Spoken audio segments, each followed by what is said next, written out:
What's up, everybody? CJ here, back with the Proximity Podcast. I got some buddies today. I thought it would be super cool. We're all local around the same neighborhood, and I just thought it would be really cool. These guys are professionals. They're into real estate. They're into business. I'm going to let each person introduce themselves real quick, and we'll go from there. Matt, you want to start off? Yes, I'm Matt Naylor. I grew up in North Alabama, moved out to Houston around 2020. I've been kind of an engineer / operations management for the last decade. Started getting into real estate, got hooked up with CJ, started learning a little bit more, starting to dabble a little bit more, starting to get my feet wet. So that's kind of a little bit. Cool. Go ahead, Jacob. Yeah, so J.souers from Mississippi. I got more interested in investing in real estate whenever I got my MBA at Tulane, engineering background as well. And, yeah, looking forward to the conversation. Yes, sir. Danny? What's up, everybody? My name is Danny. I, too, work for the Fortune 500 company that these gentlemen do. Came up through technical engineering, now in the operations and maintenance space. And probably within the last 5 years or so, I've been very interested in making my money work for me. So started my own investment company, LLC, and started out with angel investing, but that's hopefully the first of many business ventures.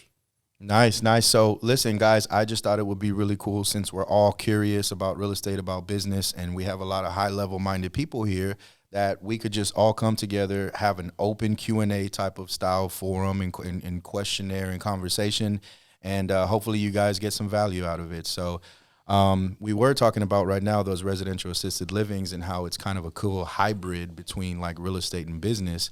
And I know Matt here has been, we've been talking a little bit in the past about real estate and stuff like that. So I kind of want to just open the floor up just for some initial questions or anything that you guys kind of been wanting to say, hey, let's talk about this, or, you know, what do you think about this? You know, let's kind of start there.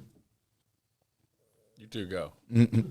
I've had my 5 minutes to shine with CJ. So Yeah, so I guess for me, the way I look at investing is you're either going to own a business, and I can't imagine for me, and you'll probably have stuff to share on it, but it'd be hard to keep a day job and run a business. And then if I want to do real estate, I want it to be a little more passive. So I think that's kind of how I break those two things down. The business aspect of it, you're going to have a business. It's going to be most likely your full-time gig, and you're going to have to give up a great W-2 income versus the real estate aspect of it. You can dabble in both, right? So I think I've seen folks that are super high-level executives at our company that own a ton of real estate, like in different states where the appreciation is very good. And Yeah. I made a killing off of that. So For sure. I think there's a saying that they talk about, and they say real estate has made the most millionaires. Businesses have made the most billionaires. And I think real estate, I mean, I came from real estate, CPA to real estate to businesses. I think real estate is an amazing vehicle. Of course, you ride the appreciation wave. But if we're talking about cash flow, like purely just from like a cash on cash return perspective, I think and you're right, there is a little more active investing on the business side sometimes. But I think the cash on cash return can definitely be a lot higher. Average cash flow on a rental, and this is just average. I know there's people that make a ton more, but average net profit on a rental is like $300 a month in the Texas area. That's after your mortgage, insurance, taxes, deferred maintenance, property manager, everything, right? For a small business, I mean, cash flowing $5,000 a month is not a lot, right? And so you ask yourself, I could put $100,000 down and get $1 million loan with the SBA, 10%, or I could put $25,000 down with a rental and make $300 a month, right? So now I believe that once you build up a lot of cash flow in, let's say, a small portfolio of businesses, I do believe that there is a portion of your portfolio that should be real estate, right? But I think there's a difference in approaching real estate for appreciation, for retirement planning, for just, you know, your overall portfolio versus entering into real estate for short-term profit, right? Those two to me are two totally different goals, and it's harder to be in real estate if you're looking for short-term, 12 months or less true profit. Because even if you do make $300 a month and everything's moving along smoothly, come December, come January, there's a freeze, pipes bust, your 300 times 12 months goes by and your $3,600 just went out the window for the year, right? So that there's definitely challenges when it comes to making short-term money. Now, if you ride with somebody that's actively flipping and they have a strong portfolio and you want to kind of be a passive investor on that side and get a return, hey, that's totally cool, right? But it is very hard to do that. Now, if you enter real estate and you have $5 million, $10 million, $40 million, right? Billions, you're just buying just to buy. Like, that's when you become dangerous in real estate. That's who's buying all the real estate. That's who's beating everybody because they're not trying to make $50,000, $100,000 in profit right now. It's the inflation hedge, right? Mm-hmm. Whenever the federal government prints double the money, and we don't think that the value of everything's going to have to double in order to account for that, right? Supply and demand. So that's to your point, the long-term play. $300 in cash flow. Whenever I hear that, I hear break even if you're lucky, right? Yeah. Basically, you said, but it is a long-term play. Yeah, no, it is. And then just to kind of touch a little bit on how active the business side of things are, right? For the person that has a successful career, and why would they give that up, right? I know a lot of people that own small businesses and still have 40-hour-a-week jobs, right? And the way you buy that's everything. You have to buy something that's a little further along, more professionalized than a one-man show. Don't buy yourself a job. That's the number one rule. Do not buy yourself a job. So if the owner can't leave for 6 months and the business thrives, it's not professionalized. If they take a 30-minute break and revenue goes down, that's not a good business to buy. The one that has maybe a general manager in place, maybe, an assistant manager at least, a couple desk people, a couple techs, just doesn't have to be 50 employees, right? But enough for this business to run. And maybe there's some tweaking that needs to get done. Maybe there's some systematizing, some automations and stuff that needs to get done. But there's a foundation there, right? That business, so like we're talking to I guess it's around here. I can't say the city, I guess, but it's local here in this part of Houston to a CPA firm. Amazing numbers. They're operating at 49% profit margin. A bit of a smaller operation, but they have an office manager. They have some, I guess, just basic accountants and bookkeepers and stuff. And the owner's just looking to retire, right? So that is something where we can approach them, approach the SBA, get the 10% down, and then go ahead and buy that business and have it run fairly passively. Like, we're not talking pie in the sky here type of talk. Like, yeah, there is some rolling up of the sleeves that has to get done. But if you do it right and you buy right up front with the right setup, there's minimal work that needs to get done on it. And the other thing is, if you link up with somebody that can do marketing, that can improve revenue, like these 20, 30, 40-year-old boomer businesses, they're all like word of mouth revenue. Like, nobody's out there massively marketing on social medias and Google ads and all of that. Nobody's doing that. So you buy it and their revenue's floating at $1.5 million, $2 million, and you implement some simple marketing strategies and you can bump that up 25%, 50%, right? Get lean on some other processes and costs, and you're just bumping up that bottom line the whole time. So it depends, right, Jacob? Like, that's the thing. Like, it depends. If you buy a company that's a one-man show, you just set yourself up for failure, right? But if you buy something that's a little further along the line, I think, or I know that it's possible that you can continue having your successful career and have one, maybe even 2 or 3 cash flowing businesses in the portfolio.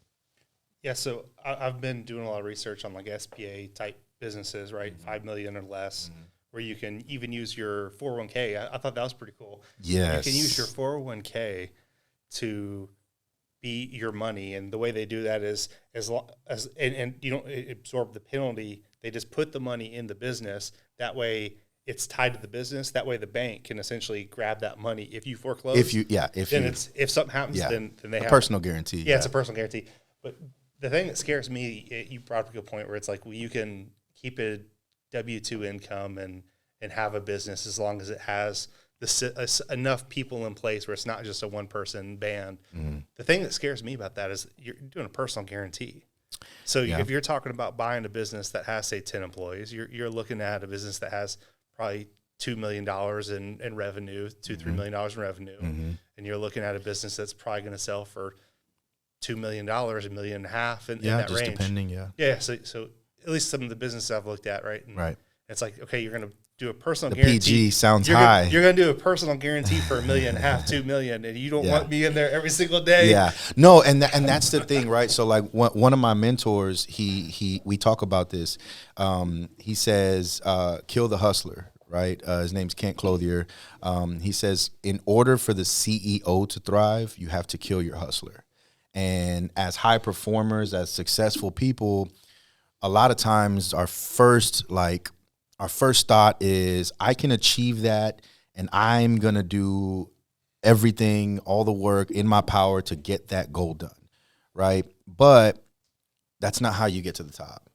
You gotta focus on scaling back, force yourself to have those members in place. It's a mental exercise. It really is. And like you said, like you're going to get uptight when there's $1 million, $2 million PG on the line. But I will say, if you partner up with somebody, now you've split that PG liability in half. If you go 3 ways with somebody, now you're only at 1/3 of the risk of the PG, right? So there's those things. And I think the other thing is, here's a kind of like a little ninja trick with the SBA and like the down payments. You can literally come to closing with zero money for an SBA loan. And the way you do that is, so they require a 10% down, right? But if you can get your seller to carry at least 10%, more preferably, but if you can get your seller to carry a 10% note, so they're only going to get 90% of the purchase price at closing. Now you got a 10% note, but if they enter into what they call full standby for 24 months, so they don't get paid at all on that 10% for 24 months, which isn't a big ask, right? The SBA, it's not 100%, but I've seen it happen. The SBA will consider that as your down payment. So now you come to the closing table with virtually nothing. And again, yes, the PG, it's there. Like, we have to just accept that for sure. But I mean, hey, our cars have PGs, our mortgages have PGs. There's to a certain extent, they're not $1 million and stuff like that. But again, partnering up with people. And here's the biggest thing. This is why I keep coming back to how you buy. We don't want a company that's a startup. What are the stats, right? The stats are 90% of the startups fail in the first 2 years, so on and so forth. Look at the businesses. Like, I'm talking to, we're back and forth right now with a body shop, been in business for 41 years. These are the businesses that have made it through recession, through 2008, through COVID, through whatever we're going through now, through election years, everything. Those are the ones that we want to grab. They've already stood the test of time. We're not guessing anymore. Like, I just had somebody earlier today send me an ice cream shop. I don't even remember where it is. I don't think it's here in Houston. But they've been open 6 months. And I said, listen, I'm sorry, man, but if it's not 5 years, me personally, I don't even really feel comfortable looking at them, right? I want companies that have well-established reputations in the community. Their phone numbers are recognizable, like just all of the traffic to their website, the Google reviews. That's what we want to buy. It's too much cost, money, time, and effort to just start a business from scratch. You got to buy all the assets. You got to do all of that. Honestly, with the SBA loan, I feel like it's almost like criminal what we're doing to these business owners, because if they have $250,000 in net cash flow at the bottom that we're buying, and we add in debt service, and that debt service is, call it $100,000 for the year, all we did was sign some papers, put them on a 24-month full standby, no money out of pocket, and we're cash flowing $150,000 for year one after debt service. That's sick, right? Like, that is the power of looking at these small, established, long-term businesses. That's the power of that.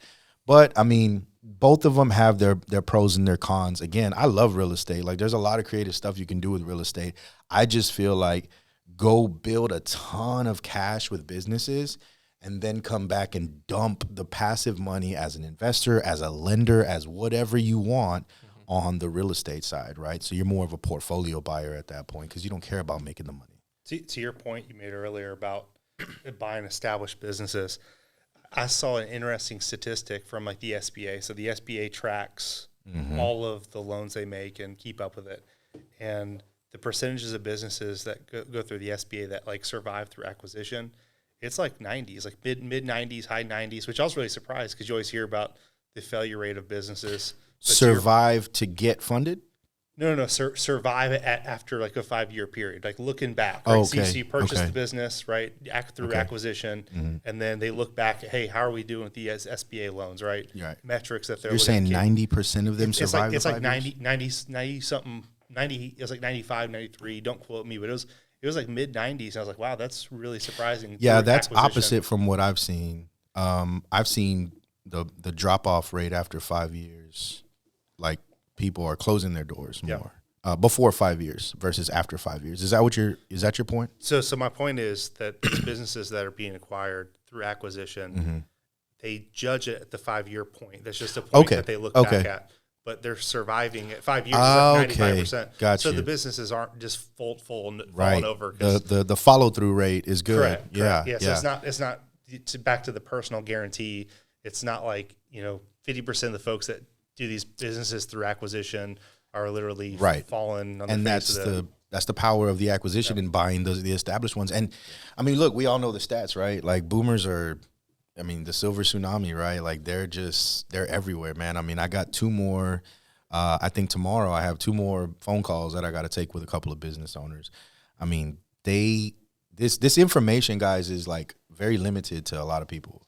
Like, not a lot of people are either know about it, are teaching it, are learning it, none of that stuff. So a lot of these small business owners, I mean, I just walked into, I was telling Raul earlier, I just walked into there's a cigar shop in this plaza right here, and was looking at the cigars, just kind of, seeing what they had. And he's from Nicaragua, I think, so he makes some custom ones, just looking at them and stuff. And, of course, we get to talking about business, right? And I say, hey, man, so, what are your plans, He's like, man, whenever I'm too tired, I'm just going to close my doors, right? And I said, man, have you ever thought, instead of keeping your head down for 5, 10, 15, 20 years and then just shutting your doors, what if you could cash out? And he's like, I never thought about it. That blows my mind, right? That's sad, honestly. Everybody that puts in, I mean, look, I'm not ashamed to say it. I'm a capitalist, man. Everybody that puts in the hard work deserves that at the end, period. But the knowledge is there, and everybody has to take advantage of that knowledge and that opportunity, Even businesses that are listed, some of the stats I've heard, 80% of businesses that are listed don't get sold. Yeah, I heard closer to 90. Yeah, it's a high number, right? Stupid. So it's that's pretty crazy. But back to your point, you have to put the systems in place and everything so that it is sellable and it's not just because that's what the SBA you. needs. You got to think our biggest buyer pool is SBA people. Right? SBA buyers, SBA pre-qualified buyers. And what do they need? They need the SBA guidelines. And what do the SBA guidelines need? They need good books. They need 3 years tax returns. They need certain profit margins. They need debt service, 1.5 DSCR. All of that stuff needs to come into play. And so the ones that don't fall in that category are now left with a very small buyer pool that will buy the redheaded stepchild. You know what I'm saying? So that's kind of what I was talking to him about, is there's steps that you can take now in order to prepare for that whenever that time may be. What debt service ratios have you been seeing with the SBA? 1.5. 1.5, okay. Yeah. Some people say 1.25, but I would probably stick with 1.5. Okay. Where are you getting most of your leads when it comes to different businesses? So there's for everybody out there, I do offer a course, Wholesaling Businesses 101. Go to wholesalingbusinesses.com so you can check it out. all the materials, everything's in a box from off-market leads to end cash buyers and everything in between, contracts, scripts, templates, all of that. But one really good way that you can find some off-market leads is there's a website called dataaxleusa.com. I'll text it to you guys. Dataaxleusa.com is just simply a criteria of a database where you can put industry you want. Let's say you want HVACs in Houston, you want this revenue, you want this many employees, corporate, not franchise, all those different things, been in business 5 years. You can literally just set your filter and your criteria, and it'll spit out everything in your geographic radius that you selected. And basically you can have the company, the owner's names, possible emails. I think for an extra charge, they'll do like possible phone numbers for them, for like the owners, possible phone numbers. So all of those things, that's one database that I would use to simply, what industry do I want to look at, right? Pull that list. Now I just got to contact these people. I mean, are we going to be calling them? Are we going to be sending them mailers? What are we going to do to get in contact with these people? I think that's the biggest thing where people stop like taking action. And that could be houses or businesses. I can tell people all day long, go here. Like for real estate, there's a website similar to DataAxle USA. It's called PropStream. Go to PropStream, pull this list and extract it. And now let's go contact these people. Use a marketing channel to go contact these people. That's where a lot of people stop. Yeah. Right. So that right there is probably the key. DataAxle USA, there's a ton of other ones as well. But what are you going to do with the list once you get it? Right. That's the thing. And you either got to link up with somebody that's going to be marketing to these people, talking to these business owners, or you gotta do it yourself, And I recommend doing it yourself because although it's uncomfortable in the beginning and you may fumble through a few things, what did we say earlier? You can't make good barbecue till you make bad barbecue. Gotta get out there. That's funny. I've actually had luck with some of the small businesses or small apartment complexes. There's a small apartment complex in my hometown. It's like 30 units, and I found it out because I saw the number on the side of the building. I'd be like, this location, if you tore this building down, it'd be worth more than probably what the cash flow generates of these old apartments. Oh, they're wow. like 1970s apartments in the middle of our downtown in my hometown. Jeez. So the land's worth a few $1 million, and they're not bringing anything near that. So it sounds like you're going to buy some apartments in? Yeah. So there you go. So funny story is I literally call like the numbers on the side. They don't have a website, right? Okay. To your point about these old businesses don't have websites. They're not digital. They're not anything. Call the number on the side of the building. But hey, who's your owner? And I call and it gives me it's like a storage unit complex. And like, hey, this is a storage unit. And I go, hey, I'm trying to find out about these apartments and just asking questions. But hey, who's the owner? Like, oh, you want to talk to her? And it's like. It started to ask just like randomly to your point, just call them and had luck just been, hey. Google reviews are gold, right? Yep. So like if you're looking to buy a super solid business, like you go to Google and type in plumbing company or HVAC or AC or something, look for the ones that have 4.5, 6, 7, 8, 9, ratings, call them up. Here's the crazy thing. A lot of these small business owners, if you call the Google number, it routes to their phone a lot of times. Yep. And you'll get text messages back or they'll answer right then and there. Like you can generate conversations with business owners extremely quickly. Here's the biggest, the biggest shift between marketing to homeowners and marketing to business owners. Homeowners don't want to be found. They want you to leave them alone. Business owners are open. They want you to call them. They want to be found. That's why this marketing channel has been a lot more, I would say it's been easier to generate conversations versus with homeowners, because with homeowners, you got to disarm them. Why am I calling you? How did you get my number? Like, are you real or not? You have to get through all of that stuff before you even have a conversation with them. You know what I'm saying? Yeah. So that's the difference between the audiences, I guess. What you got, Matt? No, I'm enjoying the conversation. I guess the piece for me is, let's go back through the process. Obviously we walk through everything from the marketing side, the acquisition side, through getting contracts and whatnot there. So go over the basic process. Like the wholesaling process? Let's go back through the wholesale process. Yeah, so let's start there. So the wholesaling process, and with real estate and businesses, is basically the same thing, right? The wholesaling process is you're going to get a list like we just talked about, And once you get a list, you're going to contact your list, text them, call them, mail them, go door knock, whatever, right? After you do that, you're going to make your offer, or you go on some appointments, you make your offer at that point, underwrite the deal, make your offer, then you get the contract signed. As soon as you get the contract signed with real estate, you'll give it to the title company, and then you'll go assign it to a cash buyer. If your contract was $100,000 and the cash buyer is willing to give you 130, you keep the difference at closing, and it's a done deal, right? Businesses, it's the same thing. You get a list. You're gonna contact your list. You're gonna go on some appointments, and the only difference would be the financial qualifications. That is the only difference, because now we have a business that we need to see. Okay, has it been in business 5 years at least? Is it in a boring business industry? Is profit margin 20%? We don't like franchises. Just a couple of little things like that. After we do that, we're right back on track. We're going to underwrite the deal, make the offer. After we make the offer, we're going to get the offer accepted. Once we get the offer accepted via LOI, not a purchase contract, it'll be LOI this time, we'll link up with an attorney's office so we can get like escrow deposits and all of that stuff done with the owner. And then we'll also get the assignment contract for our cash buyer, our end buyer on the other side, and they'll put their deposit down at the attorney's office as well. And then we just wait for the due diligence period. Normally we give people 60 days, but trying to push that down to like 45. Then we just wait to get paid at that point. So the concept of wholesaling is not that difficult, right? Like, you can wholesale in the industry. You can wholesale shirts, right? I mean, it's arbitrage. That's the new sexy word for wholesaling, right? Arbitrage.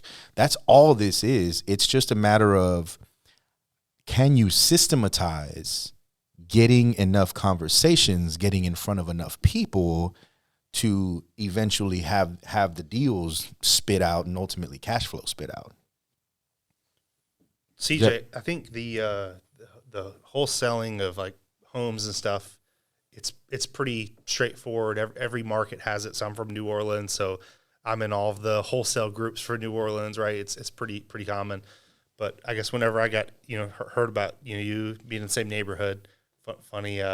But I guess the thing that is new to me is wholesaling businesses, right? So like the business selling process is a lot longer. It's a lot more complex. There's a lot more that you have to dig into. Do you pay for the quality of earnings and all that? How far? Can you talk about some of the deals that you've actually been able to wholesale through businesses? Yeah, so I'll talk about an HVAC company. It was my first one. My first one, I have a mentor. He's in Florida, so he kind of ran point on it. But the way the process looks is I do my own marketing, right? I got to go find my own deal. Struck up the conversation with the guy. And here's the crazy thing, guys. Like, these guys, they are so stressed, emotionally distraught a lot of times that you almost feel like, oh, like something must be wrong with this business. Like it's off-putting when they're so desperate, right? Like, it makes you want to walk away from the deal. But what I quickly began to realize on the number of appointments that I was going on is this is just the norm for these guys. Like I told y'all earlier, this information, the cigar shop guy, like nobody's teaching or talking to these guys about what their options are. And a lot of business brokers, just like realtors, there's a lot of crappy ones and there's some good ones, right? So that's why you get 90% of listings never getting sold for businesses, because those business brokers don't know how to value these things correctly, right? So I do my own marketing. I'm talking to this guy. He's in there. We went to a Mexican restaurant to eat, and, he's crying at the restaurant. We went back to his house. He's crying at his home office.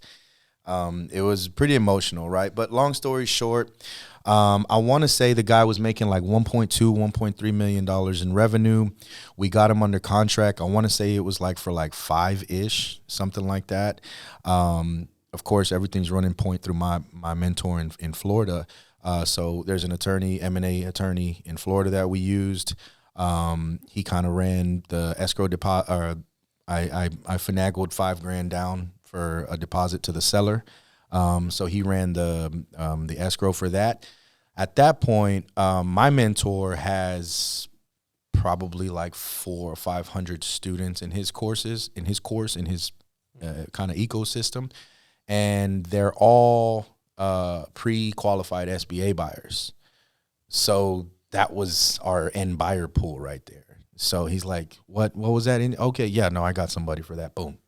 So we signed the assignment contract, and he had his attorney look at it, which I always recommend anybody do. Like anything that's in my course, I tell everybody, please, please, please, like go take this to an attorney. They're going to have their own preferences, their own tweaks. And if you're going to be working with them long term, then you need to get their blessing on the paperwork up front, right? Because every attorney wants to put their own little spin on it. So once we got the assignment contract signed, the due diligence period, the SBA is going to take at least 45, 50 days. If not longer. If not longer, if there's hiccups. I think one thing that helps me being a CPA, I was able to run through some of the muck of the financials and clear things up quicker than maybe most other people could. And that's where that Q of E comes from, right? That quality of earnings report. That report can cost you 10, 20 grand sometimes, maybe even more, just depending on how large the company is and stuff. But the end buyers just rely so heavily on that stuff, right? So we kind of did like a mini Q of E with a lot of my CPA stamp on stuff and just showing that these are the numbers, these are the objective numbers, here's the highlights, blah, blah, blah, blah, blah, blah. But the SBA still has their it's like an FHA loan. Like it don't matter if you're ready to close today. The FHA is going to take 45 days or something for the whole process to run through. So I would say from start to finish, once we got the initial LOI signed all the way to the end, I want to say maybe 65, 70 days, something like that, from start to finish. And then his student bought it for, I think it was maybe like 620 or something like that. So I split it with my mentor. It was 120 grand fee, but we split it down the middle. So awesome. 60. I say it like, but you know what I'm saying. just a quick 120. It sounds like you having your CPA is kind of your superpower, so to speak, when it comes to flipping businesses. And I didn't realize that. That's a big deal. Like for instance, I have my PE, professional engineering license. So if I buy an HVAC company, I can get an HVAC license if I want to start. So like finding kind of what works for you based on your skill set. That's pretty cool. Yeah, and I'll be honest with you guys. When I quit my CPA job, like my first CJ, my oldest, he was like 2 months old when I quit my CPA job, right? And I went into real estate. But I spent a long time after I quit corporate America, almost with like a shame of like, man, like I spent, I'd say 8 years getting that CPA license, because 4 years undergrad, I think I spent 3 years in grad getting the master's in accounting, and then like 10 months taking all 4 CPA exams. Like 8 years of my life was spent in something, and then I just put it on the shelf and I went into wholesaling houses, which is, there is zero barrier to entry, right? Like that's where the dogs are. But I think after several transactions and then kind of getting more curious back into mergers and acquisitions, I started to realize that, like wholesaling real estate, wholesaling houses taught me marketing, systems, and sales and stuff like that. But the CPA stuff taught me the language of business, right? And so it kind of just was this really unique, kind of couple of different routes that I had under my belt that came about when the wholesaling businesses thing came up, because the Cody Sanchez's of the world, the Roland Frasers of the world, Jeremy Harbour, Carl Allen, all of these guys that teach how to buy and sell businesses, they're more on the side of like showing you how to flip a house, right? It's the long flip, right? From start to finish. And listen, that's where the most money is now. I want to be clear about that. Nobody was dedicating all their time to what happens right before a flip in real estate, and that's the wholesalers, right? And I know that wholesalers can affect an entire market, because once wholesaling got rampant and was everywhere in real estate, the flippers got affected. their profit went down and the wholesalers' profit went up, and they took over because wholesalers are master marketers. It doesn't exist over here yet. And I think for good reason, right? Like there's a lot of money to be made. There's a lot more risk though too. There's a lot That's more the thing. risk. Is right now, it seems like there's a lot more risk that most people are not willing to kind of jump into. I think, like Jacob said earlier, like $1 million PG doesn't like, hey, like, whoa. Yeah, that don't roll off the tongue. There's another comma that I'm used to in there. But I think if you really look at everything, like we talked about, the established record of a business that's been there 20 years or something, like that will help you rest easy at night. And listen, I haven't been through a liquidation process or a default process or anything like that. I've talked to a lot of more experienced people. I'm a part of all these guys' masterminds and all of that stuff. Well, a lot of times the SBA is just going to renegotiate with you, just like they do with these mortgages. Like they hand out loan modifications like it's candy on Halloween, right? Like, so just in the worst case scenarios, you can't figure out how to make your payments. Like at that point, you can go and restructure and negotiate and modify the loan because quite honestly, the government don't want the business. Like they're stuck like Chuck if you don't pay. It's not like a house. It's not just easily resellable, right? Like they can't recover their money that way. They're just looking to go gain your personal assets if you can't pay it, right? But they will always work with you and modify loans. And I mean, I think the worst case scenario that I've ever heard about was somebody ending up at like 50% of their debt as the personal guarantee hit, as the worst case scenario. I've heard of somebody who bought a roller rink and they had enough money for their personal guarantee. The business is no longer there, but they're still paying on their roller rink. Ouch. I hate to hear that, man. Yeah. I hate to it hear happens. that. And No, it does. And your point about restructuring, I'm sure you follow the news and or in the social media world where you see a lot of these folks that got into syndications and everything when that was really hot that shouldn't have been in that game. And then now they're all going bankrupt and everybody who had their money tied in those is losing all their money. So buy the good ones, buy the good businesses, and wholesale the rest. Yeah. That's really what it should be because your pipeline's going to be full. If you put a little bit of energy in it, your pipeline's going to get full pretty quick. And then you're just going to have your pick of which ones do I want to keep and which ones do I just want to sell off and disposition. CJ, I had a question for CJ, not to hog him up over here. Jacob gets on a roll, don't he? Yeah.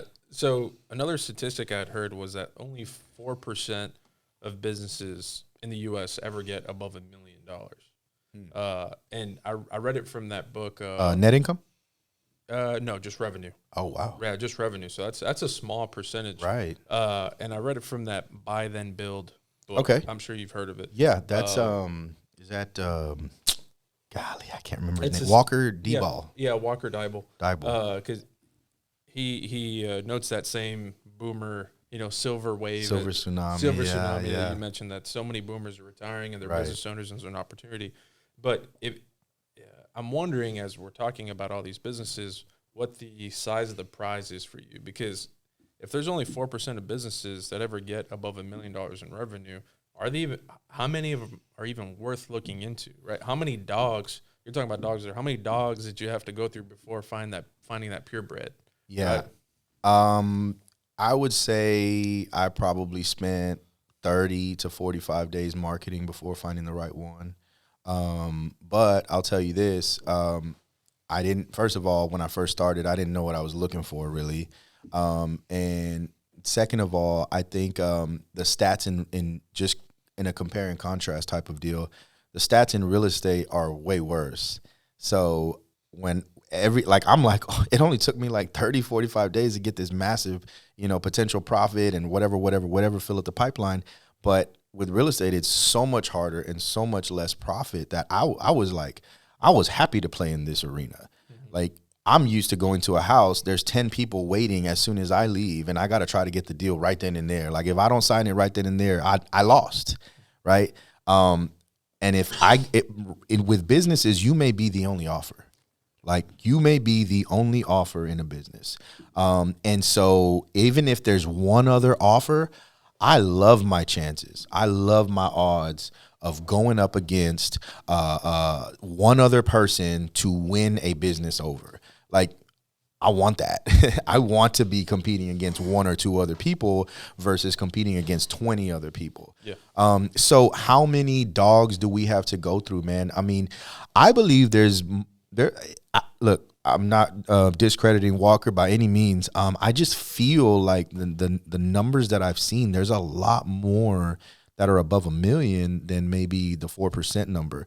I'm not saying it's 50%, but it does feel like it's closer to at least 25% versus 4%. But either way, there's a lot of $800,000 companies that are operating at 50% revenue, like roofing companies are super profitable, and that's $400,000 in EBITDA or SDE or whatever at the bottom line. So my course teaches minimum $500,000 in top line sales, maximum 10 million. We can go higher if we wanted to. But ultimately that's kind of the range that we like to stay in. I've seen a lot of businesses with revenues above 1 million.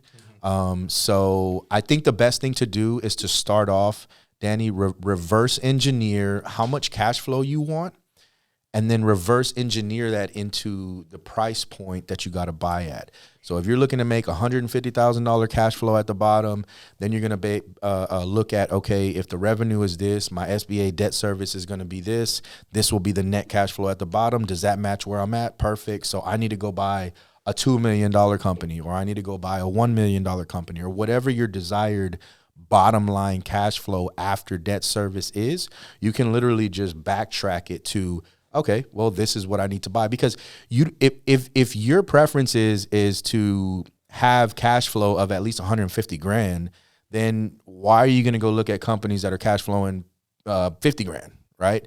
It's not going to make any sense for you. Don't even waste your time with it. So how do I know where I need to buy? You just backtrack it.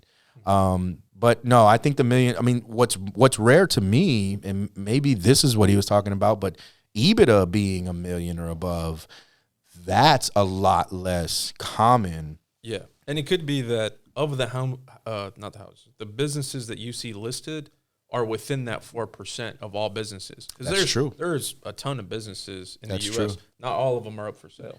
Right. Not all of them, Well, I was including the ones that I've seen off market Yeah. too, because I mean, and I'm telling you, making 1 million is not that hard with businesses. It's really not. Like, I've seen very unorganized, one-man show construction companies that are grossing over $1 million. It's not that hard. But man, these guys just don't know what to do with them. And I'll be honest with y'all, like, one thing that I would say is like a really cool game changer is if you can go into a company and do what they call consulting for equity, right? Like, hey, you're here and everything's healthy, but you want to be here, right? Well, how do I get there? Well, if they believe in you and you can offer the right services to them, you can say, hey, look, from here, we'll call this the baseline, and from here to here or all the way up, I want X percentage of equity as we go, right? So you literally can get equity for free, right? So consulting for equity is like one of the most fire ways to start building your business portfolio if you have the skills, the services, whatever, that are in demand to help that company go. And even if you don't, if you and your resources, you and your team, right? Like if Matt found something and he's like, listen, like we can get consulting for equity. I just need a little bit of help with some marketing or whatever. Who cares? Like you're still the guy and there's still free equity there as long as you can perform on what you're doing. You want to talk about risk-free? I mean, divide by zero, right? What does the calculator say? Like that's the key right there. That's the magic. I got you. All right, I got a couple different questions for Yeah. you. Things we've covered, things we've talked about. This is maybe the first one. We're gonna make it easy on you. You talked about 60-ish days doing a business, looking to find one. So that's 6 a year that you could possibly do. What's your goal? What's your goal a year? For 2024, my goal is to wholesale 25 businesses. 25. Wow. Yeah, but I need to scale that up. I'm trying to create a new Q of E process. The SBA requires a reputable company. They require a few other things for you to be able to issue these. I believe I meet all those criteria. So I'm trying to figure out how I can take that Q of E process and really just squeeze it down to like 7 to 10 days. If I can really get in there and really just extract everything that I need from the bank statements, the tax returns, their financials, everything, and provide almost like a Q of E light, right? I think we can get there. Right now, I'm bottlenecked by that process, but hopefully in 2024 we can compress that. We're gonna see CJ marketing that soon. What do you like better, service companies or product companies? I would say service companies because we can get kind of like recurring revenue. And for those that don't know, in terms of like value for a company, $1 of recurring revenue is better than $1 of a random sale, because recurring revenue is sustainable, it's repeatable, it's predictable. And a lot of people we all do that, right? Like we all forget to like unsubscribe to something, right? Like, so if a pest control company can get you on an autopilot once a quarter, I mean, that revenue is just as good as gold, right? Versus the roofer that always has to go find a new roof to do, right? Don't get me wrong. You can still buy it. They might have a great name. They might have steady income.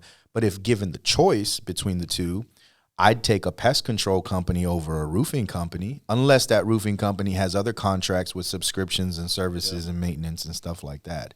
And you don't have inventory issues either with the product or with the service. Yep. Okay. Structuring. So let's talk a little bit about structuring, how you do it. Solo type stuff or LLCs? How do you like to structure to get into them? How do you like to structure? So LLCs, there's a website called northwestregisteredagent.com. I need to get an affiliate with those guys. But Northwest, and I'll text it to y'all, but northwestregisteredagent.com makes it super easy, just like LegalZoom or anybody else. But what I like about them is they just kind of keep everything straight for you. You can usually get a turnaround in like 10 to 14 days or less in terms of your EINs, like everything.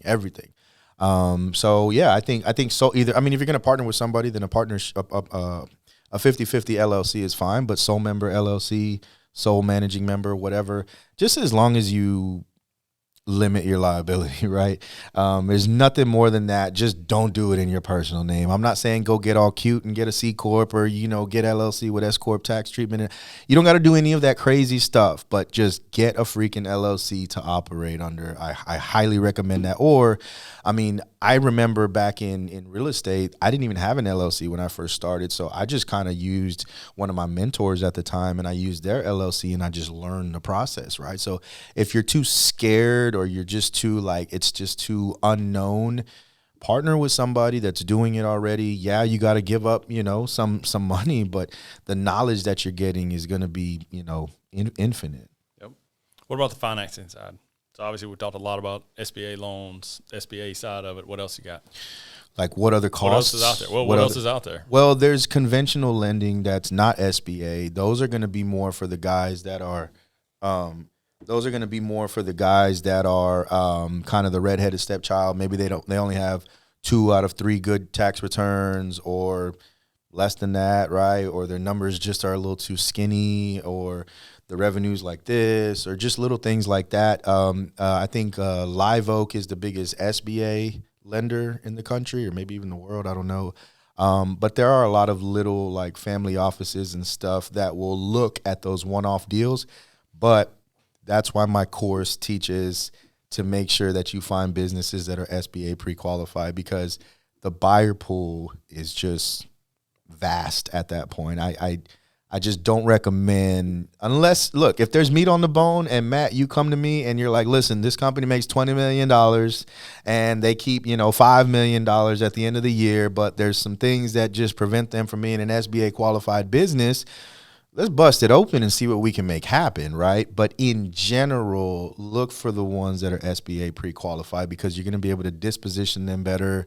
It's just more attractive. It's like an FHA house versus something that's not being able to get financing on. Yeah, and on that structure, have you ever done a combination of seller's note and bank notes? You kind of mentioned it earlier. Yeah. For the end. Yeah. So like that HVAC one that we did for the end buyer, we set up, I think it was like 25% seller financing, with the standby. So it's I mean, if a small business owner is asking for $1 million and you're able to get them 800 on the day you close or whatever, dude, it's not that hard to tell them to like chill for a little bit for that other slice because you need it to get your down payment going. You know what I'm saying? So yeah, a mix. I mean, obviously the more seller financing that you can get, the better. Listen, go for 100% if you can, right? I mean, that should be your starting point and then work backwards from there, because I'd rather have 80% seller financing and 20% SBA loan versus the other way around. 100%. Less personal. Less guarantee. PGs, less PGs, less PGs. I don't know many banks that are going to loan on business acquisition for conventional loans. The SBA, they love those because they get 70%. Yeah. By the Small Business Administration covers 70% of harder. the downside. Doing business acquisition, they're going to ask a lot more questions and require a lot more collateral, more down payment, everything, right? Yep. It's to your point, your buyer pool and ease of getting the loan would. SBA is the way to go. Yeah, 100%. That's going to make it more dispositionable, if you will. What else you got, Matt? No, the only other one I had on here, obviously, proximity is your big ticket there. So the mentorship stuff, how important? I mean, look, I say this with everything. You don't need to pay anybody to get to the top of the Empire State Building, right? You can take the stairs. But if there's a toll and you're able to get in an elevator and get there in 2 minutes, I've learned over time, like that's where the most growth has happened for me. I've paid a lot of money. I mean, well over 6 figures for mentorships. And it wasn't like prior to that, I was doing good by myself, but you kind of just start to plateau in your own growth. Then I started kind of like, I almost humbled myself, like I almost just said, look, I don't know what I'm doing. Like I'm here. I don't know how to get here. Like, just talk to me, And that really opened up a lot of doors once I started humbling myself. Like I started getting around bigger players, people that, started paying for more mentorships. That opened doors. I got a guy that's, invited me out to LA to speak in April, right? So like just a lot of cool doors opened up by just paying to be part of a certain proximity of something. So you don't need it. A lot of YouTube, you can watch my content and probably put the whole plan together, right? But being around it daily, being around that proximity, being inside the community. I mean, we got 9-figure earners inside the community. You know what I'm saying? Like we got big heavyweights in there.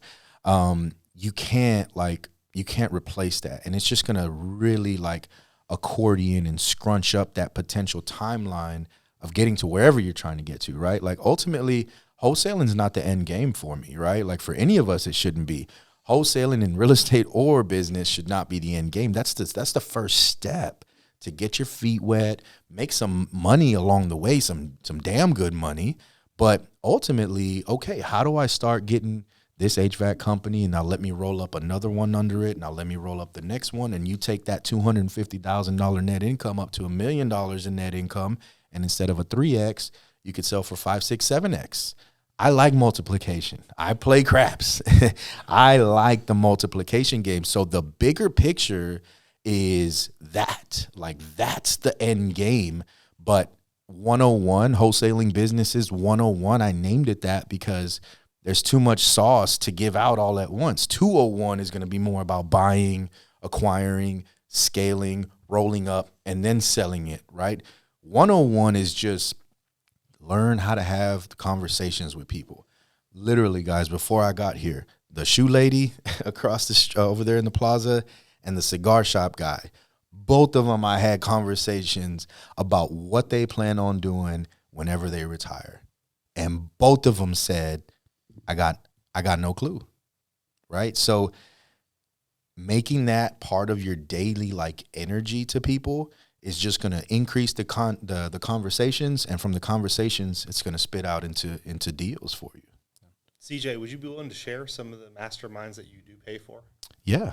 I mean, I have a lot of resources. I don't know about like which ones, I guess, Roland Frazier. Okay. Yeah, Roland Frazier has, I think it's called Epic. Okay. That one, there's a lot of downloadable stuff that I can get for you. And I was just curious, kind of which ones you feel like, Roland Frazier, I highly worth it. recommend. Harbor Club, I highly recommend. Carl Allen has some lower ticket items that are pretty solid. Kind of, I think he even has like a 10-day challenge or something. Couple hundred bucks or something like that, where we can where he kind of takes you from A to Z on business buying.